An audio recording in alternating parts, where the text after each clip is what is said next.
Hi there, this is Niki Rowland, designing for Hip Kit Club, and today I am using the November kits.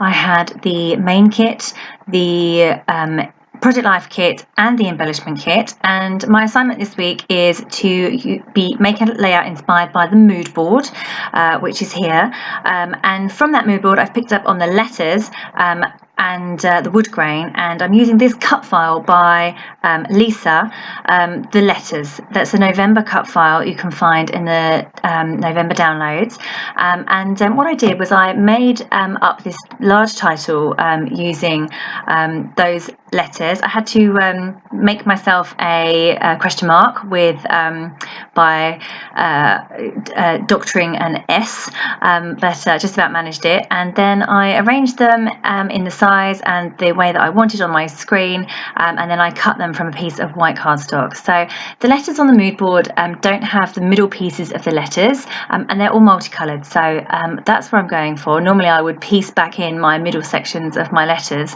but I'm not going to on this occasion because that's the mood board looks a bit different. I'm also planning to use the wood grain that's on the mood board too. It's more of a Christmassy mood board, but this layout is definitely not going to be a Christmas themed one.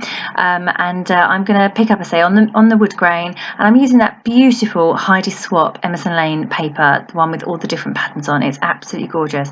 So what I've done right now is I have cut my letters on my silhouette machine, and I've cut up that piece of Heidi Swapp Emerson Lane paper into the different strips, and I've added a whole bunch of foam pads on the back of my layout, and I'm now just going through and adding different papers, different patterns for each letter. So this is a little bit time consuming, and I want the letters to be raised on the backs of the letters to be raised on foam pads so that I get some dimension there, but applying all those loads and loads of little tiny foam pads and getting all the backs off certainly takes a little while, so it's a bit of a labour of love, but it does look good once it's done, and I really love the shadow effect that it creates. So once I've got my foam pads on and all the backs off, as you can see I'm just doing there, it's actually quite straightforward to get the letters back filled. I literally just place rough cut pieces of pattern paper over the letter, just make sure that it fits. Very occasionally, if the letters don't have a gap between them, like for example if the top of a T goes into the curve of an S, then that's a little bit tricky because I'll need to cut round the curve of the S or the top of the T in order to make each letter look right. I can't just have a straight line on the piece that's on the background. I'm not sure you'll understand what I mean by that unless you're actually doing it, but anyway, most of the time I can just put a straight piece over the back of the letters, and that is sufficient, but sometimes I need to cut in a little bit better to cut around the letters, but generally this is working quite well. So you can see I'm just going through and adding all of the different colours behind the letters. I wanted all the letters to be different, or to be different to the one next to them. I didn't mind repeating the patterns throughout the letters, different words or different places, but I wanted each letter to be different to the ones next to it. So I was aiming for a colour, then a wood grain, then a colour, then a wood grain, then a colour, then a wood grain, and I've just done every single letter differently, and then I have this really lovely effect of the multi-coloured alpha shining through my cut file there. So there we go. Did we just become best friends? And then yep. So my you can see the photo that I'm using at the top right of the screen. It's my little boy and our new baby boy, so they really are the best of friends. My bigger boy is totally in love with the baby, which is really lovely to see, and I hope that they'll become lifelong friends as the little one grows older and can play, but certainly my big boy Max is just completely in love with him. So this is a beautiful photo that shows how much Max is in love with the baby, and I just wanted to get this caption documented. So using the letters, the cut file letters by Lisa, was a fantastic way of getting in the sentiment that I wanted to get in. So so what I'm doing now is I'm drawing speech bubbles around my captions.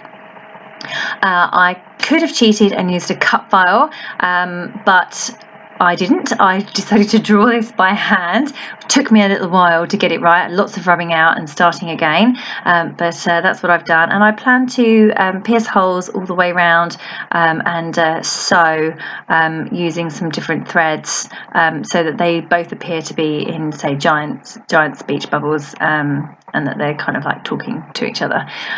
So I'm hand drawing those with a pencil, and then I'm going to go around and pierce those with a paper piercer.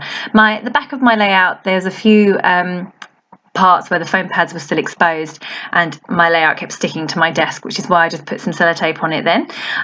Right, so now you can see I am just going through adding or piercing holes all the way around the speech bubble. I've gone a little bit close to the edge at the top, but I'm going to put a border on my layout, so I think it will be okay.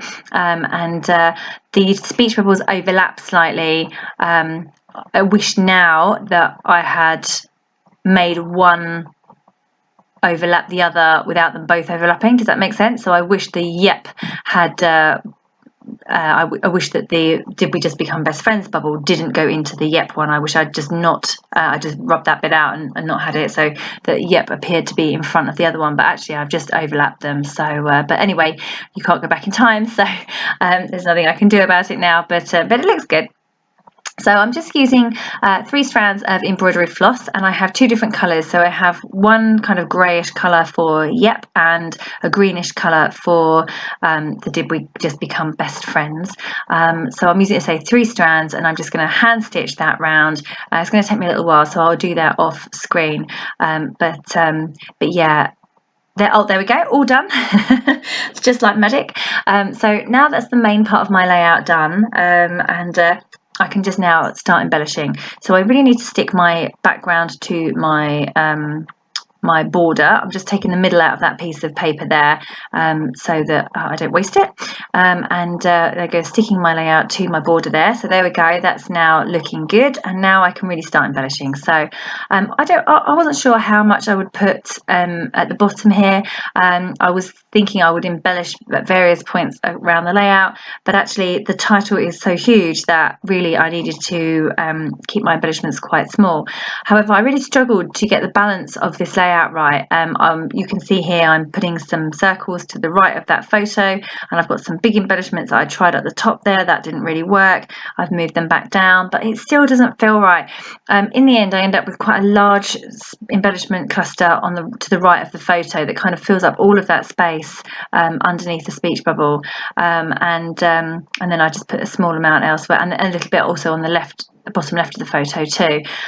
So I mean, when you get to this part of a layout and you're just not feeling it, you just have to kind of fiddle around with it for a while, see how you go, try out a few things.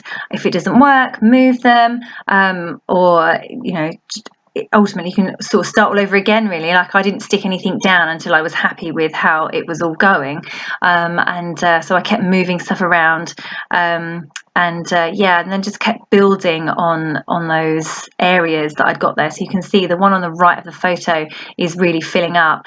I was thinking about adding a little embellishment spray to the part of the speech bubbles that overlaps, the bit that I don't really like that much, but I did try some embellishments there. They really didn't look right, so I've moved it up to where the B of the become word, and actually I'm much happier with it there, much happier. So the other part of this layout I didn't like was the gap between the word friends and the top of the photo. I mean, I tried the photo up a bit, but that didn't look right either, because then I had a gap at the bottom. So somehow I just needed to connect the word friends, or the bottom of the speech bubble, with the photo. And you can see I've done that by using a couple of the clear stickers. They're exclusive stickers to Hip Kit Club. One just says I love you, and the other one says I don't know, memories, I think it is. I've just put those, it says so sweet, I've just realised, but I've put those underneath the word friends, and then underneath the speech bubble, and I've put that piece of ephemera just above the photo, and now it all feels like it's a little bit more connected. And I say my cluster to the right of the photo is now growing, and the cluster to the bottom of the photo, bottom left of the photo, is also growing, and now it kind of feels like it flows a lot better, and it feels that the top of that pink flower to the right of the photo is very close to the little letters, the So Sweet sticker underneath the word friends, and it just feels a lot more connected than when I had those big gaps. So I'm happy with the way that it turned out in the end, but it did take me a long time to get there and lots of fiddling. So I'm just going through and adding all the ephemera. I love the ephemera, that's the exclusive ephemera that came with this month's kit. And also the lovely beautiful acetate leaves, so I've got those in wherever I can, and now I'm just going through and adding a little bit of Shimmers paint.